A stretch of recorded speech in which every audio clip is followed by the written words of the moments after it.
Sounds like science fiction, but tonight Congress makes it real, opening hearings on whether we should be able to clone human beings. Tonight, Unit 13 unravels the very real and even scary implications of what some call playing God. Here's David Rose. Scientists learned how to clone lower life forms years ago, but Dolly the sheep was the first mammal to be successfully cloned, and it's the same science that would be used to clone a human. Cloning works by taking an unfertilized egg from the woman, then stripping it of genetic material. Genes taken from another person are placed in the egg. Chemicals are added, then electricity, sparking the cell into action. From there, it grows into the clone. Elliott Haimoff is a research scientist with a PhD in biology. He's also a documentary producer who just finished a video called Playing God. Because people haven't had paid any attention to this sort of thing, is already happening, and we're becoming reactive to what's happening rather than preparing this sort of thing. Haimoff says that's dangerous because the science of cloning is anything but perfect, often leaving gruesome results. There's going to be 200 or 300 human embryos that are going to be wasted.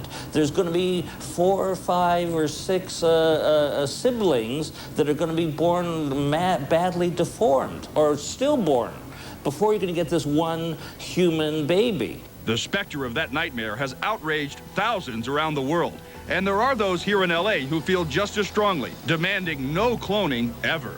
I just feel as if you get one lifetime and you make the best of it and that's it. You don't get another chance. Why would you want to do that when, everybody's different?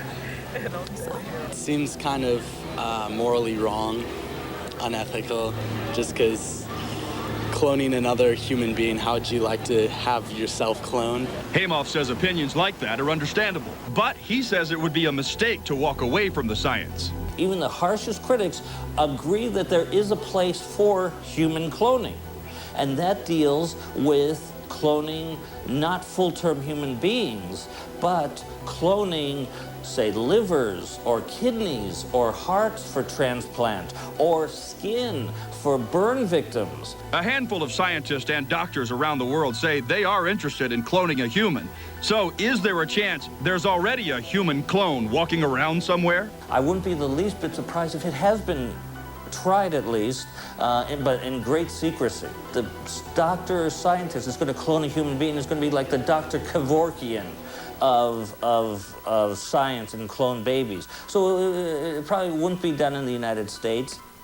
Some scientists say Congress needs to establish rules to closely monitor cloning research, but the White House says President Bush will reject any legal human cloning on moral grounds. David Rose, UPN News 13.